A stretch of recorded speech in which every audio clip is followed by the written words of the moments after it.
В ходе своей служебной деятельности я установил, что действующий сотрудник ФСБ обеспечивает прикрытие канала наркотрафика. Доложил об этом своему руководству один раз, второй, третий, а потом мне сказали: забудь и не лезь. Служебная переписка, конечно же, сохранилась, и я ее покажу прямо в этом видео. Я бывший сотрудник второй службы ФСБ и расскажу, как система реагирует, когда ссор появляется внутри собственной СБ. Почему рапорты уходят в никуда и почему прокуратура тут бессильна. И что на самом деле делает служба собственной безопасности ФСБ. У действующего сотрудника ФСБ младший брат оказался в составе той самой группировки, по которой я в то время вел оперативный контроль и работу. Дальше я процитирую свой доклад руководителю дословно. Я тогда работал по одной из организованных преступных группировок нашего города, осуществлял оперативный контроль ее активных членов. В ходе проведения мероприятия от одного из фигурантов была получена информация в отношении нашего сотрудника Валеры Киндюшенко, моего коллеги. Суть полученной информации была следующая. У Валеры Киндюшенко, действующего на тот момент еще сотрудника ФСБ, младший брат состоял в составе той самой группировки, по которой я осуществлял оперативный контроль. Более того, младший брат Киндюшенко совместно с моим источником обеспечивал канал поставки наркотических средств в город и их дальнейшую реализацию. То есть у источника имелся компрометирующий материал на родного брата действующего сотрудника органов госбезопасности. Источник сообщил, что Киндюшенко решает его вопросы именно ввиду наличия этого компрометирующего материала непосредственно. Дословная формулировка из моего доклада руководству. Валере деваться некуда. Вот эта переписка на вашем экране. 3 июля 2020 года. Я докладываю непосредственному руководителю Рустаму Галиакберову. Отдельно сообщаю, что подготовлю и направлю аудиозапись, то есть информация была не пересказом каких-то слухов, а подкреплена оперативным материалом, аудио и видеофиксацией. Я не утверждаю, конечно же, не могу утверждать, как установленный судом факт, в чем именно состояла на тот момент роль самого Киндюшенко, но я считаю так, раз его младший брат состоял в составе организованной преступной группировки, Киндюшенко обеспечивал брату, по сути, прикрытие и выводил его из-под разработки. А через это оказывался связанный с самой группировкой, то есть фактически обеспечивал функционирование канала наркотрафика.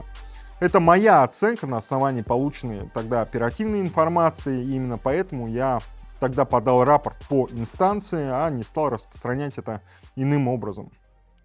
Я подавал тогда рапорты по инстанции не один раз, и реализация, к сожалению, не последовала. В итоге мне довели, руководство в курсе, Киндюшенко якобы был задействован в контролируемой поставке в рамках мероприятий против этой самой группировки. Это, конечно же, была ложь. И финальная формулировка, которую я запомнил дословно: забудь об этом деле и не лезь. Знаете, что было самым показательным этой истории? То, что информацию не стали отрабатывать вообще абсолютно. Служебная проверка не назначалась, аудио, записи, видеофиксацию, которую я предлагал приобщить, никто не истребовал. Мне в то время просто довели объяснение заведомо ложное. Я это знал точно и, собственно, закрыли эту тему. И вот тогда я себе задал вопрос, который, наверное, и есть главный вопрос этого видео. Если сигнал о том, что сотрудник связан с наркотрафиком, гасят вот так вот, без единой проверки, то это исключение или норма? Возможно, кто-то сейчас из вас скажет: Вадим, но это же единичный случай, да? Проблема на местах, в регионах всегда так. Я с вами не соглашусь, и дальше я покажу почему. Это не про отдельного нечистого на руку сотрудника, не про региональную специфику. Это про то, что система дала сбой на всех уровнях сразу. Из-за безнаказанности, отсутствия реального контроля. Просто масштабы разные. Одно и то же казино я закрывал 5 раз. На 6-й ко мне приехало руководство и предложило мне долю. Схема у владельцев была отработана и по-своему изящна. Каждый раз находилось лицо, готовое принять ответственность на себя. Формально материал реализован, формально фигурант установлен, а бенефициары остаются вне процесса и через какое-то время, конечно же, возобновляют свою деятельность. После 5-го раза ко мне выехало руководство и довело прямое указание объект не трогать. Разговор тогда со мной проводил руководитель оперативной линии, сформулировал прямо: хочешь, тоже будешь получать с этого объекта. Только отстань от них и дай людям работать. Задумайтесь на секунду, что это вообще значит? Человек, который по должности обязан бороться с преступностью, предлагает своему подчиненному долю с этого самого бизнеса. Не намекает, не проверяет на прочность, на лояльность. Просто предлагает как рабочий вариант, буднично. Так разговаривают, когда это давно норма, а не преступление. Я не буду строить из себя святого и говорить, что соблазна у меня никогда не было. Они, конечно же, были, как у всех. Мне в этом смысле повезло намного больше, чем моим коллегам. Жена тогда занималась у меня бизнесом, денег в семье хватало всегда. Острой нужды никогда не было. Но я прекрасно понимаю, что у большинства коллег такой подушки нет и не было и не будет. И вот на этом все и держится. Система не то чтобы толкает человека в коррупцию силой. Она просто ставит его в такое положение, где отказ требует определенных усилий, а согласия нет. К этому моменту у меня накопилось уже достаточно опыта и понимания, чтобы перестать считать это отдельными неприятными эпизодами. И то, что я тогда об этом вообще думал, не мои сегодняшние выводы с задним числом, а осознанность, которая пришла еще во время службы. Май 2020 года, разговор тогда зашел о деньгах, и я написал руководству откровенно. Приведу дословно это на экране.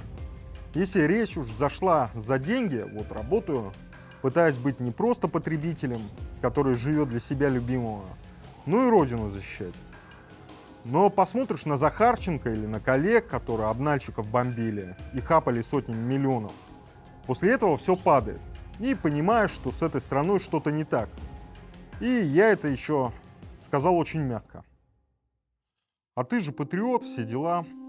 Вот родину защищаешь. Порой жизнью рискуешь. За зарплату, на которую даже достойно существовать не можешь. Если честно, я уволюсь.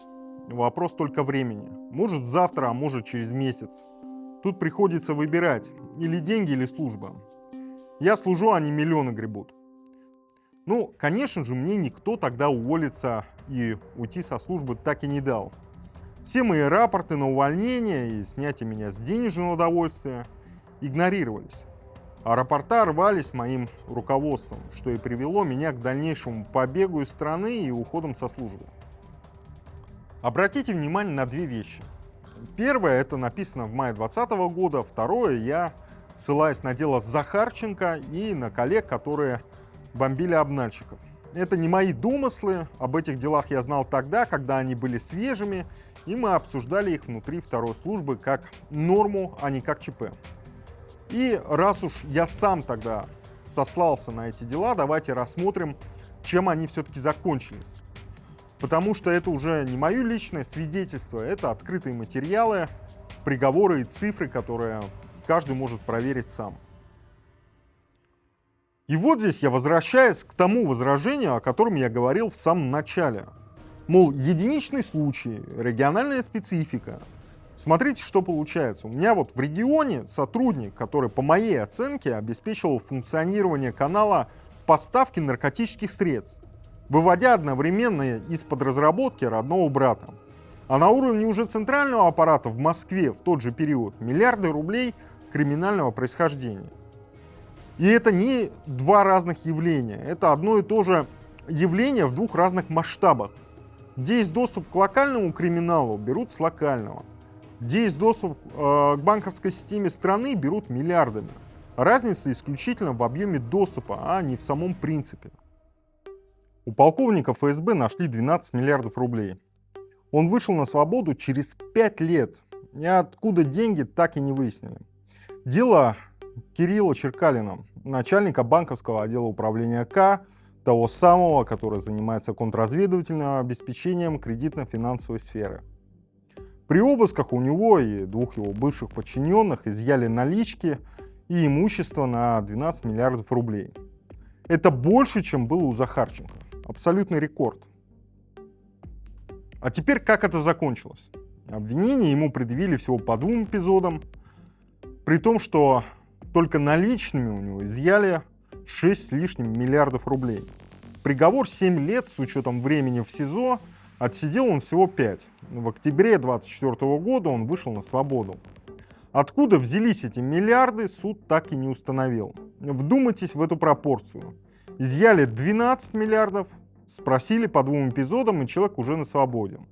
И никто, ни один орган в стране не задал вопрос вслух. А откуда остальное? Не потому, что не смогли бы выяснить, а потому что выяснить означало бы тянуть ниточку к тем, кто эти средства приносил, и к тем, кто годами не замечал. Проще было реализовать человека на минимальный срок и захоронить тему вместе с ним. Второй случай – это эпизод в отношении обменного пункта банка «Металлург». В 2019 году действующие тогда еще офицеры управления А, это Альфа, и управления К осуществили изъятие денежных средств у предпринимателей под видом проведения, оперативных мероприятий. Сумма тогда составила 136,5 миллионов рублей. Наводка поступила изнутри, из управления К, а исполнителям довели, что средства принадлежат лицам, занимающимся нелегальными валютно-обменными операциями. И заявления в органы не последует. Расчет, конечно же, не оправдался. Потерпевший обратился с заявлением, и 6 бывших спецназовцев и их сообщники получили от 8 до 10 лет. Отдельно по этому же делу осужден бывший сотрудник прокуратуры, 9 лет колонии. И есть еще уровень, который вообще обычно не попадает в уголовную какую-либо статистику. Простой пример из того, что я наблюдал по собственной службе, это сотрудники, располагая служебной информацией о планируемой трассе строительства дороги, их родственники и доверенные лица заблаговременно приобретают эти земельные участки, впоследствии, конечно же, государство выкупает их там по кратно завышенной стоимости. Уголовных дел, естественно, никто ни на кого не заводит, а средства осваивают. И подобного рода практик вокруг было там предостаточно. И вот тут возникает, вполне закономерный вопрос. 12 миллиардов наличными, ограбление силами, действующих офицеров, мои рапорты, которые гасили внутри структуры. Как так вышло, что все это годами существует внутри структуры, у которой формально есть внутренний контроль и внешний надзор прокуратуры? Ответ, как ни странно, лежит не в области нравов, он записан в законе. В законе о ФСБ есть строчка, которая выводит из-под прокурорской проверки самое интересное. Агентуру, тактику и методы работы. Прочитаю ее вслух и объясню, что это значит на практике. Смотрите статью 24 Закона о Федеральной службе безопасности. Первый абзац звучит нормально. Надзор за исполнением органов ФСБ законов осуществляет генеральный прокурор и уполномоченные им прокуроры. Но дальше идет второй абзац, ради которого, на мой взгляд, эта статья и была написана. Цитирую ее дословно. Сведения о лицах, оказывающих или оказавших органам Федеральной службы безопасности содействие на конфиденциальной основе, а также об организациях, о тактике, методах, средствах осуществления деятельности органов Федеральной службы безопасности в предмет прокурорского надзора не входит. Сразу скажу честно, чтобы у меня не было упрощения. Это не значит, что прокурор вообще не может проверить оперативную работу. Может, конечно. Статья 21 Закона об оперативно-розыскной деятельности прямо обязывает руководителей по требованию прокурора предоставлять дела оперативного учета, материалы о проведении мероприятий и учетную документацию. Надзор за законностью оперативной работы существует, и это правда. Но у этого надзора есть 3 реальных ограничения, и вот они уже работают только в одну сторону. Первое, в той же 21 статье сведения о лицах, оказывающих содействие на конфиденциальной основе, представляются прокурору только с письменного согласия самих этих лиц. То есть агентуру прокурор не видит, пока агент сам письменно этого не разрешит. Много вы знаете агентов, которые дадут такое согласие? Нет, конечно. Второе, та самая статья 24, организация, тактика, методы и средства выведены из предмета надзора вообще. И третье, самое важное, практически прокурорский надзор реактивный. Он срабатывает, когда есть повод. Жалоба, обращение гражданина, поступивший материал. Прокурор не сидит и не перечитывает все дела оперативного учета подряд. У него нет ни физической возможности, ни основания делать это без сигнала. И вот теперь вернитесь к моей истории. Мой рапорт тогда остался внутри системы. Он никуда не ушел, никакого сигнала наружу не поступило, обращения в прокуратуру не было. То есть механизм надзора, который формально существует и работает, в моем случае просто не был запущен, потому что запускать его было некому. Я подавал рапорт по инстанции, как и положено, и на этой инстанции он и остановился. Вот в чем фокус. Не нужно отменять надзор законом, достаточно, чтобы сигнал просто не выходил за пределы твоего ведомства. И надзор, каким бы он ни был бы на бумаге, просто не включается и не работает в данном случае. И здесь я скажу то, что думаю как человек. Человек, который видел это не по учебникам. Все, что я только что перечислил, статьи, полномочия, обязанности предоставить документы по требованию, это конструкция на бумаге. В теории она выглядит стройно, красиво. Есть орган, который работает, и есть надзирающий орган, который его якобы проверяет. Но в жизни это работает иначе. Потому что и то, и другое — это части одной и той же архитектуры власти. Прокуратура не внешняя по отношению к системе структура. Это такой же элемент вертикали. И встроен он в те же отношения, ту же карьерную логику, те же неформальные связи. Прокурор, который решит всерьез и действительно проверять оперативную работу органов госбезопасности, будет очень хорошо понимать, чем это закончится лично для него и для его карьеры. Гораздо чаще прокуратура работает с органами не как контролер, а в одной связке. По тем же делам, с теми же целями, на тот же результат. Я это видел на конкретных материалах. Не как исключение, а как рабочую норму взаимодействия. И заметьте, то же самое касается и судов. Вспомните дело банка «Металлург», о котором я говорил ранее. Среди организаторов нападения тогда был бывший сотрудник прокуратуры. И он получил тогда 9 лет. И это не единичная случайность, это иллюстрация того, что границы между ведомствами гораздо тоньше, чем кажется снаружи. Поэтому, когда я говорю, что у системы нет реального контроля, я имею в виду именно не отсутствие законов о контроле. Законы как раз таки есть. Я имею в виду, что все контролирующие звенья находятся внутри одного и того же контура. Зависят от одних и тех же людей и заинтересованы в одном и том же результате. Контроль внутри системы самой над собой — это не контроль. Это его имитация. Есть, опять же, управление собственной безопасностью. И оно реально существует и реально функционирует. Но работает оно, по моим, опять же, наблюдениям, по принципу реализовать кого-нибудь для отчетности. Показать, что ряды чистятся, обосновать собственное существование. При этом там прекрасно понимают реальную обстановку в системе. И, скажем прямо, сами не прочь порой замораться. Плюс есть неписанное правило, которое сильнее любых инструкций. Не выносить ссор из избы.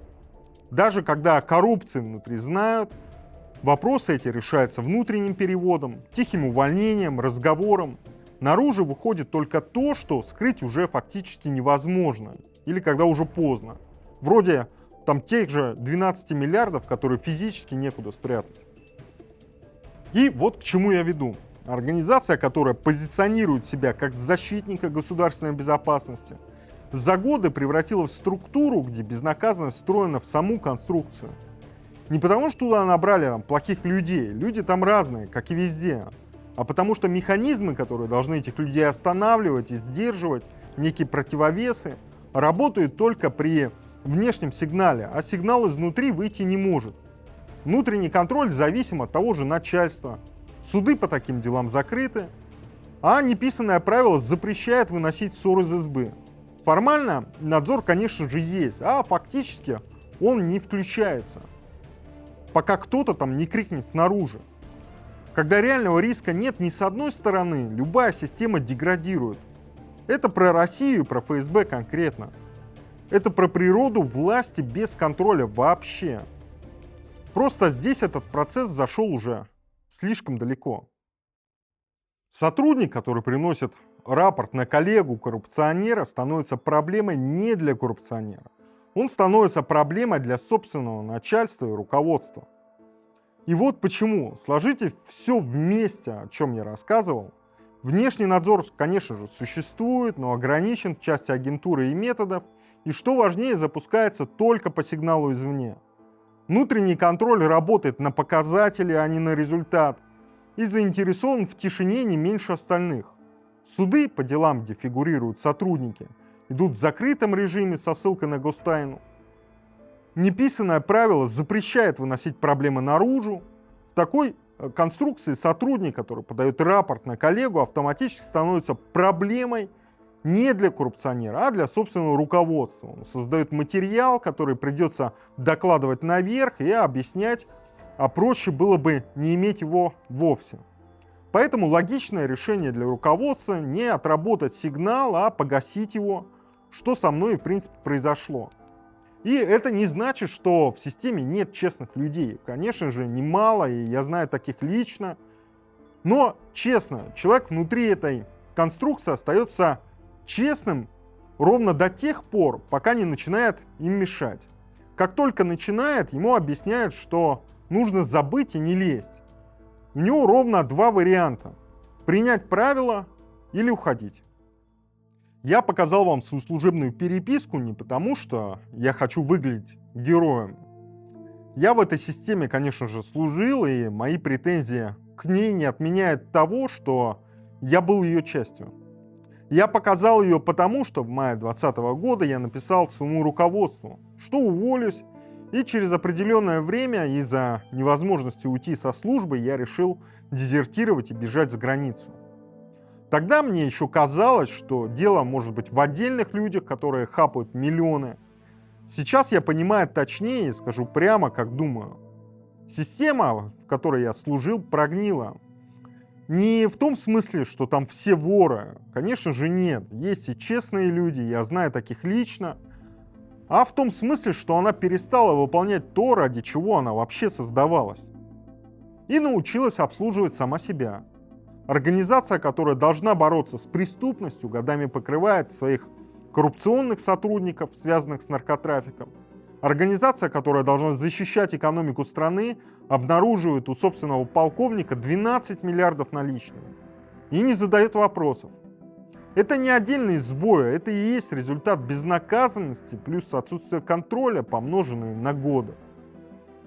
И есть еще один эпизод, который лично для меня стал символом того, что за люди приходят в организацию. Выпускники Академии ФСБ устраивают заезд в Москве на 30 Гелендвагенах. И сами же выкладывают это в интернет. Машины, справедливости ради, были якобы арендованными, и участники потом объясняли это шефской помощью молодому поколению от выпускников прошлых лет.